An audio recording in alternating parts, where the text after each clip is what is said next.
This is Jalil Moon with another episode of the Sko Buffs podcast coming at you in 1, 2, 3,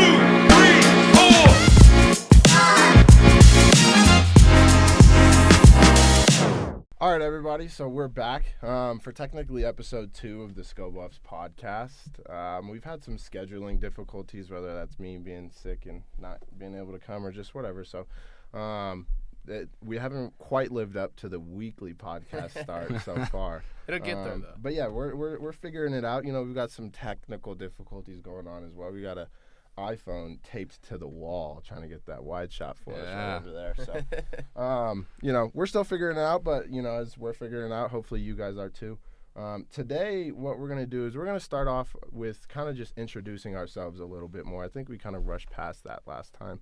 And we're going to just, you know, talk about why you care about sports. Just let our audience know, you know, who our hosts are, what you like, what your interests, where you're from.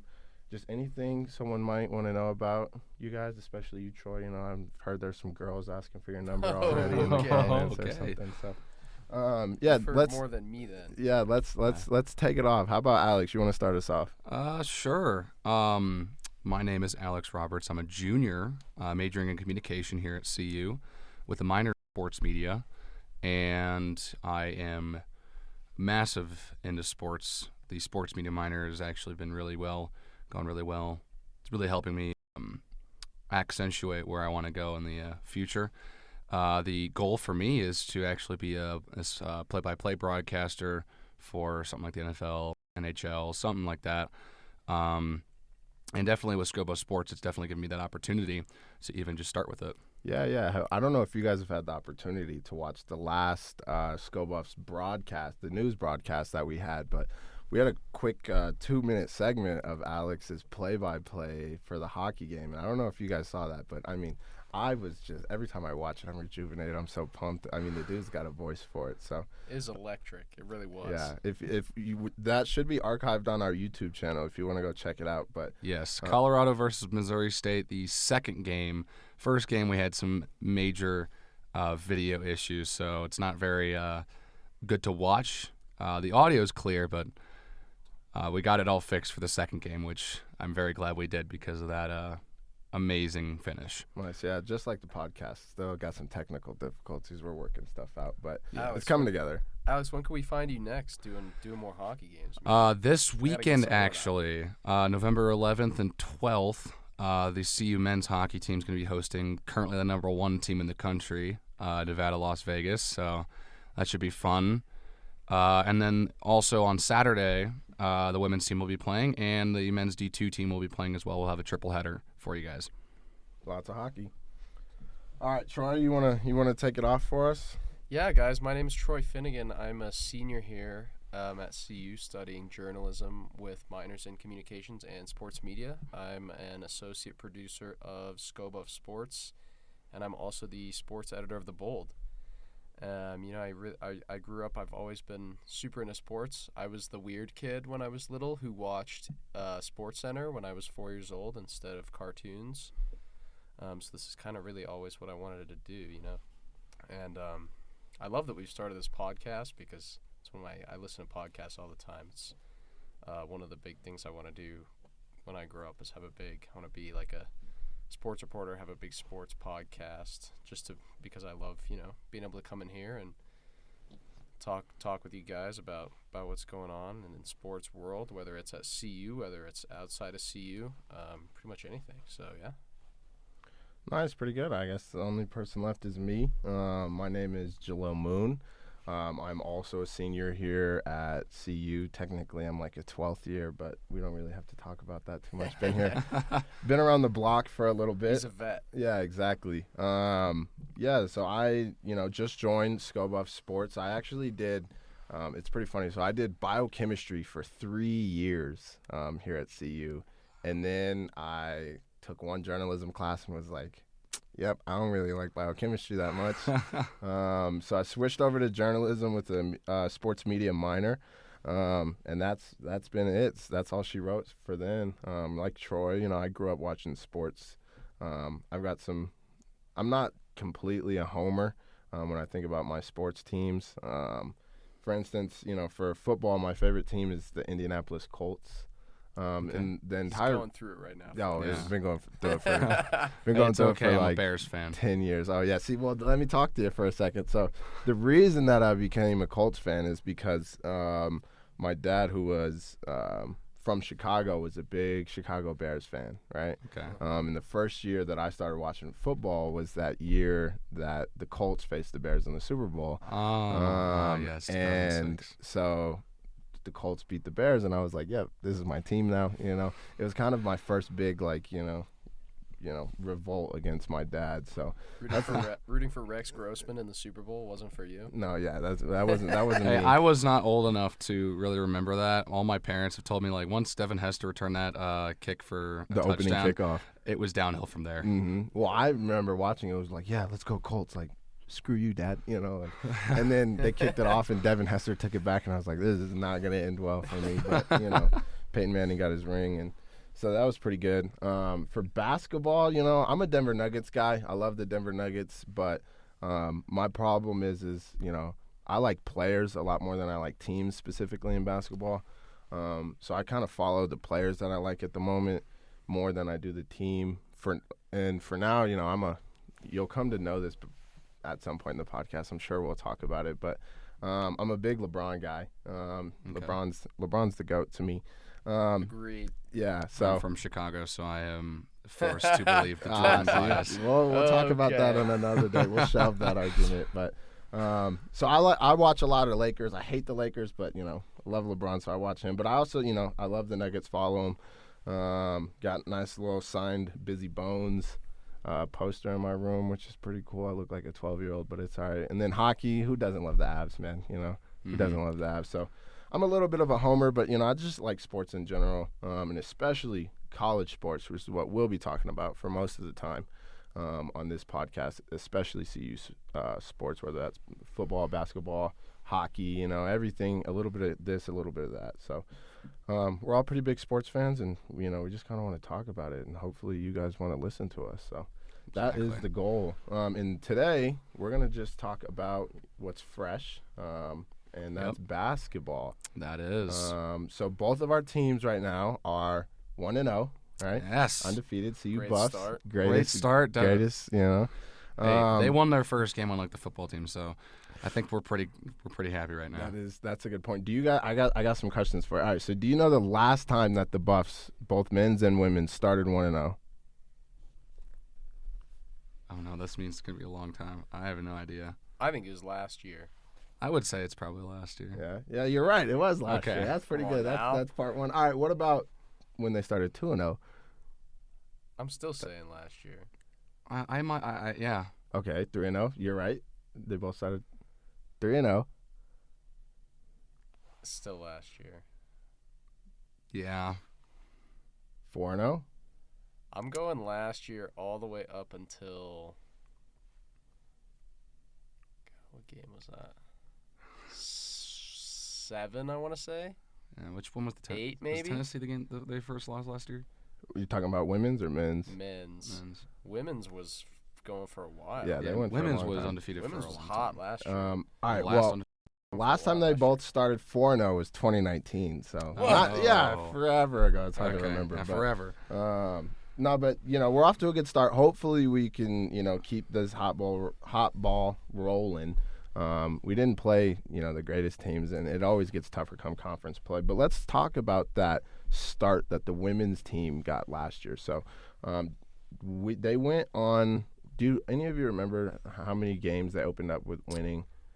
I could pull the schedule up right now. I forget. I know that they were the last team in the country that was undefeated. They were Yeah. the last team to go Yeah, they down. were up in the top 25. I remember they had a Marquette win, Oklahoma State win. They had some big non-conference wins last year. I think their first loss, it took Stanford to beat them. It was Stanford, and Stanford was ranked like number 2 at that time. Yeah.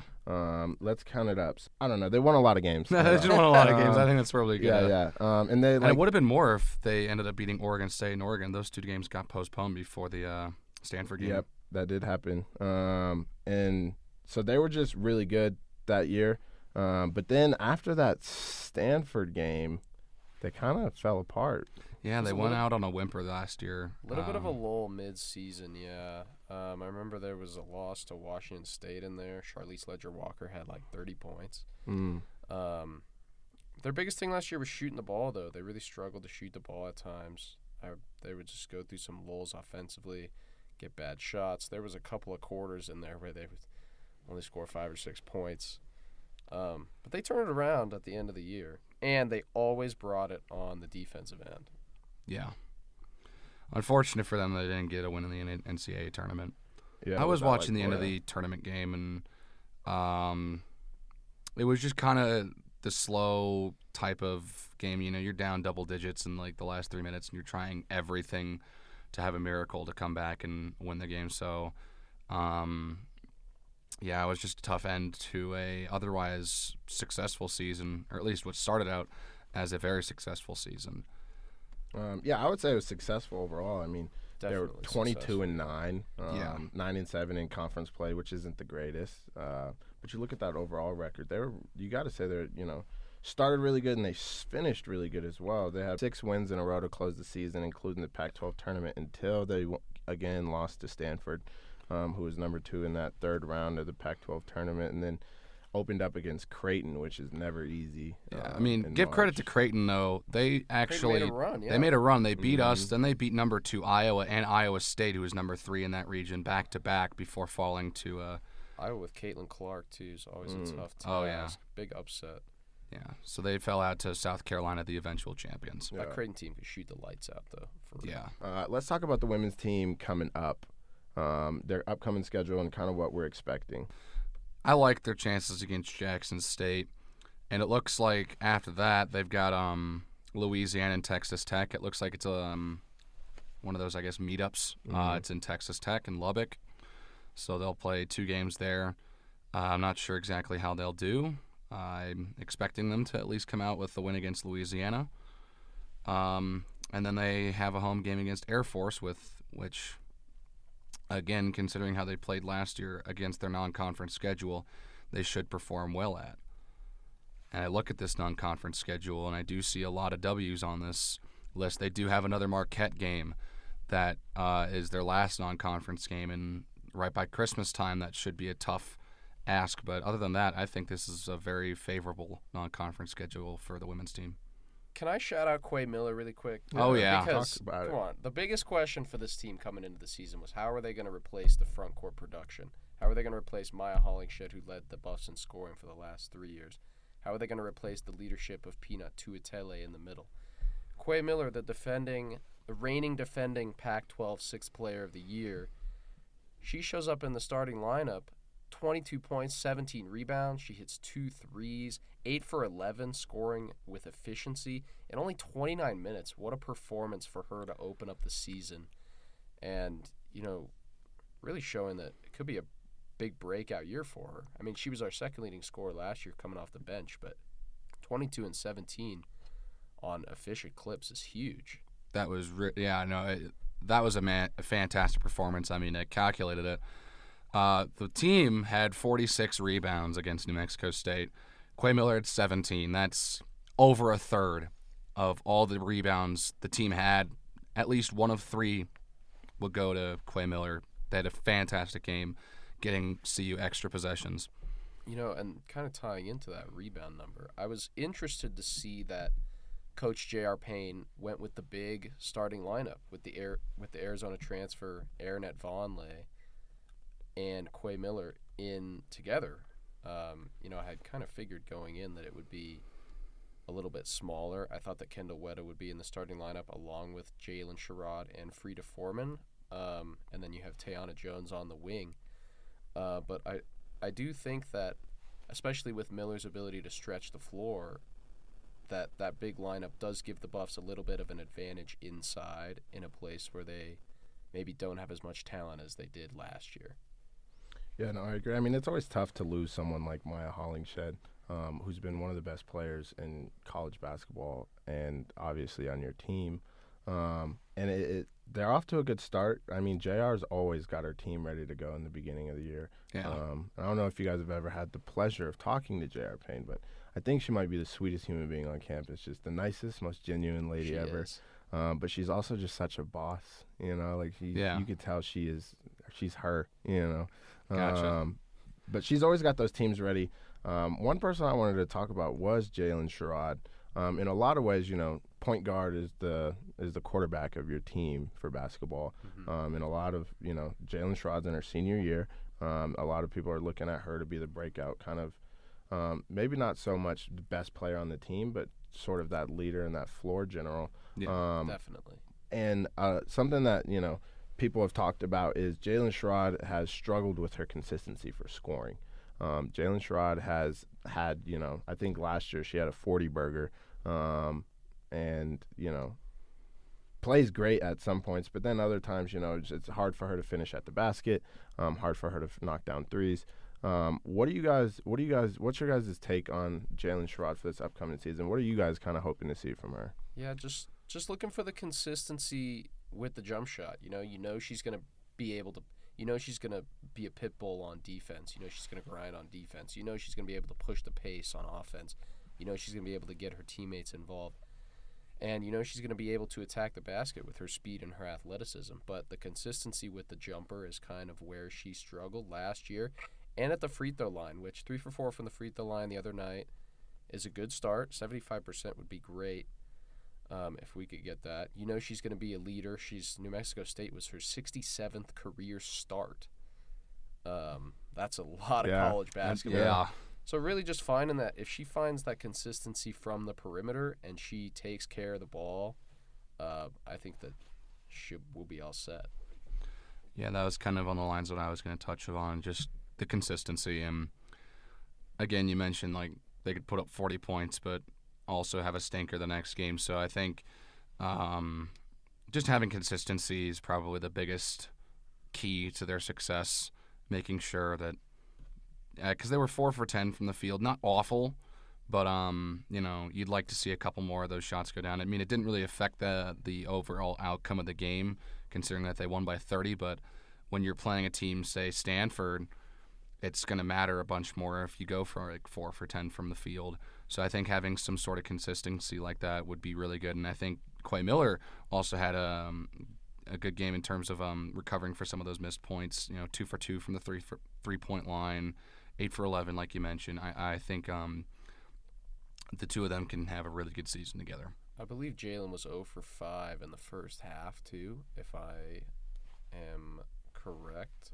So, just first game, getting into the flow a little bit. One element, too, that stuck out to me from this game that I don't think the Buffs really had a lot of last year was Jada Wynn, the freshman out of California. I talked to Coach J.R. Payne at Media Day. She said Jada Wynn came into practice immediately. She was one of the most confident shooters on the team. She was one of the best shooters on the team. Earns 20 minutes in her first career college game, knocks down a couple of triples, 9 points off the bench. That's an element of scoring and shooting outside of the starting lineup that the Buffs were really searching for a lot of last year. You saw even the switch mid-season to moving Tamia Sadler into the starting lineup and Frida Form into the bench, trying to get some shooting off of the bench. So if Jada Wynn can be that threat from the outside coming off the bench, I think that would be just another element that could make this team really dangerous. Yeah, and she got 9 points shooting 60%, obviously, which, not a lot of shots up, but if you're not going to put a lot of shots up, at least make most of them. That's what you want from a bench scorer, though. Yeah. Exactly, and then, Come in and be efficient. Exactly, hitting half your threes. That's exactly what you want. Let's switch gears a little bit. Let's talk about men's basketball. Kind of how that's gone so far and what we're kind of expecting. Troy, you want to start us off this time? I was actually going to let you take your Javon Hadley victory lap. Yeah, because you were all over that. Let's talk about that. So take a look at our last podcast. We talked about what kind of players we're expecting to step up and be the man. Yeah. I said my take was Javon Hadley. I believe Troy said the person that really needs to step up. Who did you say, Troy? I said the X factor was going to be Lawson Lovering. Yeah. I mentioned Simpson. Yeah. So, like I highlighted at the beginning of the last podcast episode, you guys are going to come to know me as the person that's always right, and we're starting off so early, so fresh. Hey, a broken clock's right twice a day. Yeah. True. Anyways, Javon Hadley. I mean, the man that he came out. He's a big guard, and he just surprised. He led the team in scoring. Rebounds. And in Yeah. rebounds. I mean, for a transfer to come out and just kind of pop off, that's awesome. And honestly, all of those new guys were kind of putting in work. Not even that, but like Javon Hadley did not start a game at Northeastern in 2020. He played like 16 games, but did not start a game and averaged only 6.1 minutes per game. Yeah. So seeing him have over 20 minutes in this game and put up 16 points was a really nice starting debut for Hadley. A player that I thought that went kind of under the radar because Hadley scored 10+. Buffs had 4 double-digit scorers. Yeah. Hadley had 16, I believe. Yep, Simpson had 14, De Silva had 12, and then Jalen Gabadon had 12. I thought he had a really sneakily good game. Transfer from Yale, 17 minutes, played the same amount of minutes as Luke O'Brien on the bench, and put up 12 points. Just looked really good, making some plays. I really liked what I saw. 80% from the field. Gabadon had a great start with CU. Averaged, he averaged 11.3 points a game at Yale last season. So I'm expecting some pretty good production from Gabadon if he continues to play like this. The biggest thing that stuck out to me, I'm trying not to look at the negatives because I've got a couple things here. Neek, just to touch on Neek really brings it on the defensive end still, and I thought the whole team did. That's really what stuck out to me. You hold a team under 20% from three. You hold a team to 40% from the field. You force 15 turnovers. I really think that intensity and that energy, because even on nights like tonight, the Buffs, they turn the ball over a decent amount. KJ Simpson, 4 turnovers, Neek, 3 turnovers. Yep. They also, and I know this was probably the first thing that Tad saw, you missed 10 free throws. Yeah. It's going to hurt you in Yeah. games that you need to win, conference games against those teams. Like you said, we're going to be battling with UCLA.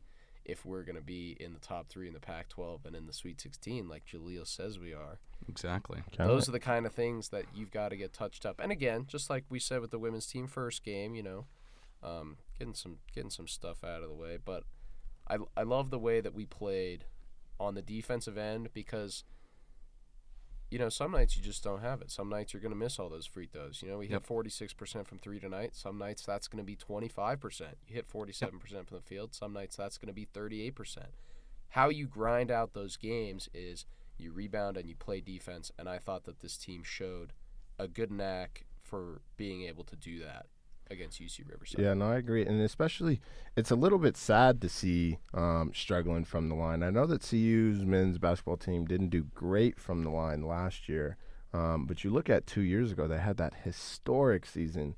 Yeah. I think they maybe were second all-time in field goal percentage. they And were going just- into the I think going the into first the was that year Pac-12, also. you said what? I think first place was Oral Roberts that year. Yeah, Also. no, I agree. And going into the tournament, well, not tournament, but postseason, we were ahead and then had some struggles. And then, the tournament happened and we were missing some of those free throws. But going into the tournament that year, we were on pace to be number one. And then Oral Roberts, finish it off that year. But, so it's sad to see the CU team drop. What do you think has changed? Is it just like the players, or do you think we're not focusing on it? Was that year an anomaly, or You lose a little bit of shooting, and obviously some guys had some bad nights. Tristan De Silva's a pretty decent free throw shooter, 2 for 4. Neek's a pretty good free throw shooter, 1 for 3. Jalen Gabadon, 4 for 6. KJ missed 2 free throws.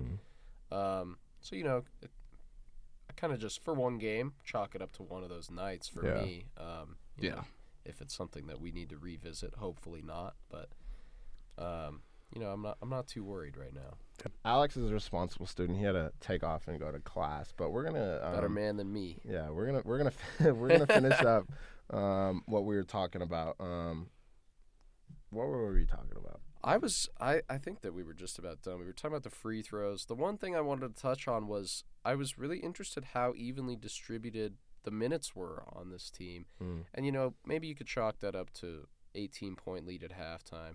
We'll certainly know a lot more on Sunday when the Buffs travel to Nashville to play a quote-unquote neutral site game, which is it's a flight for us and it's a drive for Tennessee. So we'll probably know more then, but, you look, Tristan da Silva leads the team with 30 minutes, but after that, everyone's pretty much Lawson Loving 22 minutes, Javon Halley 23 minutes, KJ 24 minutes. But then you get off the bench, Julian Hammond's still in 21 minutes, Gavin on 17 minutes, along with Luke O'Brien. I was also interested that Joe Hurlburt didn't play the option not to go with a backup big for Tad Boyle and go a little small in those minutes that Lawson Loving was out of the game. Didn't really cost him on the boards that much today, but we'll see how that progresses moving forward. Jaleel, what do you think? Like you said, there's even distribution between the minutes, and to hit on that point a little bit more, I think it's just they're kind of figuring out what the team dynamic is. You have a lot of returners in that starting lineup, but you have a lot of new faces on the bench and in that locker room, so you've kind of got to figure out, especially in these first few games that are non-conference, and they're a little bit of a warm-up game, knocking off that rust. You're going to see more players get time, but as we get down to conference play, we're going to figure out what that starting lineup is. They're going to get a big bulk in minutes, and we're going to see a lot of Javon Hadley, KJ Simpson, especially Tristan da Silva, and he's already has those minutes, but we're going to see that pump up a little bit. So really, I think we're just kind of figuring out our team dynamic, who plays where, when, and what situations, and then until 4 or 5 games in the season, we're going to see kind of that equal distribution of minutes. That's important, though, and it kind of goes back to what I said on the last pod when we were talking about the preview of the Nebraska exhibition. You've got to be able to go out here in the games, especially early in the year when you got a team like this. You have to be able to go out and take care of business, because that gives you the flexibility to play around with different lineups. Play around with maybe a big lineup with Lawson Loving and Luke O'Brien and Tristan da Silva on the floor. Maybe you do play around with that small lineup. You put Loving on the bench. You run more wing-centric lineup with Hadley and Tristan da Silva. And that's important because, one, it helps you find your identity in games that, like, you don't want to be finding your identity in the second half against UCLA in February. That's not good. And it also allows you to build different lineup chemistry and versatility. You can play in different matchups because you're going to play a team with a bunch of bigs like Arizona or like Oregon. You're going to play some smaller teams in the Pac-12 that like to run up and down, shoot threes, very guard-centric. You're going to need some more perimeter defenders on the floor. Building those different lineups and having them play together so that you can be malleable within a game, I think, will be big for this Colorado team because they have the personnel to do that, and I don't think that's something that all of the teams in the Pac-12 possess. Yeah. So, we'll see. Like we said, it's game one. Both teams are 1-0. It's hard to do too much analysis so far. Yeah, it's all projections at this point. So we'll see as the season progresses what it's going to kind of look like. But I think it's going to be some good basketball. It's going to be a nice break for Buff fans from football because that's going to be terrible. I mean, I think we're going to finish up 1-11. I hate to say it. And I think that's the first. At this point. Yeah, that's the first time. Well, although leave it to the Pac to eat each other alive at the end of it, Oregon's. I grew up an Oregon fan, and I am just from those years of torture. I am very sure that Oregon will lose another game before the college football playoff because they always do. And that's Pac-12. I mean, I wouldn't be surprised if Utah uses that last game to us, not because I think we're good, but because that's what the Pac-12 does, is they fumble at the last season, and that's why we never make, college football playoffs, is because we eat each other alive. So we'll probably finish 1-11, but who knows what happens. But one thing I kind of wanted to highlight before we wrap up is to our students, we got to show up to these basketball games. Yes. We've got a good basketball team. We've got, Tad Boyle, who both has men's stuck around. and women's basketball games. Some of the men's and women's basketball games. Also, can I rant really quick? Yeah, go ahead. Okay. I want people to come to the women's basketball games. Our women's basketball team is good. They had one of their best seasons. They had the first tournament appearance last year since 2013. Maya Hollingshead went 8th in the WNBA. We had a star on our roster last year. Why is the first game of the season at noon on Monday afternoon? Is unbelievable. Yeah. That is ridiculous. How do you expect to get a turnout and people to watch and people to come watch the game, people to come to the game, people to enjoy the game? Everyone's in class. People are at work. Mm-hmm. You got, I get, why are the games on the same day? Have the guys play Tuesday. Have the women play Tuesday. Have one of them play Sunday. I know the girls play on Sundays all the time throughout the year. That's part of their, regular schedule. That blew my mind. I don't know how game much was on Monday afternoon. and it kind of made me mad. honestly speaking, I don't know how much of that is up to CU. I mean, you might know. I'm not sure how much. I don't know. I wasn't at CU. That was just at whoever made the schedule. Okay. Why? Yeah. How is there a first game of the season at 12 p.m. on a Monday? Yeah. Well, especially Nobody can make it. especially with the CU women's team having such a good year last year. Exactly. Going to the tournament, they deserve a little bit more of a highlight. Absolutely. So I agree. That's a good rant. But like we were saying, is we kind of got students. You got to show up to these games. CU basketball, whether it's men's or women's, needs your support. And there's some fun traditions. There's some fun things to get into at those games, and they're fun because, football is a little bit more of an event. It's an all-day event. You're going to be there for 4 hours, but you could find 2 hours of your day to go watch these players hoop. And the teams are great, whether it's the men's team is great, the women's team is great. I don't know if you've ever seen, these women play. I know you have, obviously, but to the fans, these girls can hoop. I mean, they're really good. I was been at the rec center a couple of times, and the CU women's basketball team pulls up, plays basketball, and runs literally everybody off the court. They are good at basketball. They are athletes. They can do anything, and there's no reason that the fans shouldn't be coming out and playing, coming out and supporting this team. So make sure 100%. Make sure you have that. You have those dates marked in your book because, me and Troy said, this is a good team. They need your support. Absolutely. The women are here for one more Jackson game. State. Saturday, 2 o'clock at the CU Event Center against Jackson State, home of CU's next football coach. Yeah. Maybe. Just kidding. Deion Sanders, man. Just kidding, unless. Yeah. Unless he really wants to. Yeah. I'm a little torn about, this is a tangent again. I'm a little torn about Deion Sanders because I love what he's doing over at Jackson State and for the SWAC and, for HBCUs in general. But Absolutely. if you had a chance to come and get him, if he wanted to come play with, the black and gold, why not? I could see it. But, yeah, women's play on Saturday, November 12th at 2 o'clock. I'll be skiing, but I will be watching the game online. Yeah. Well, snowboarding technically, but Skiing's better. Skiing is better. Yeah. Just because, actually I was distracted, so I was looking stuff up. We're going to cut that. Snowboarding is better. What am I talking about? Oh, we're not cutting that. Don't cut that. He said it. It's on record. Snowboarding is the best, But men's team, they go on a road trip. They're not back until November 27th.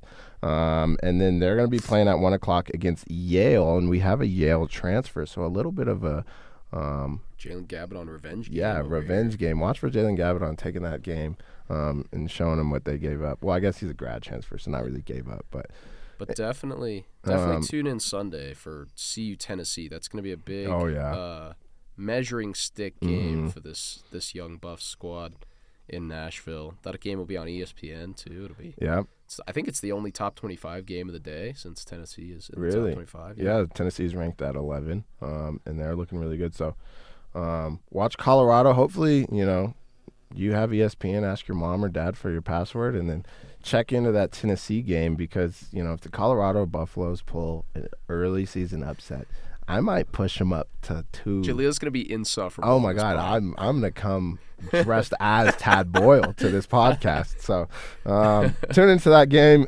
It'll be great. It'll be great to cover that. But, yes, come out, support your men's and women's teams. We're going to head out of here.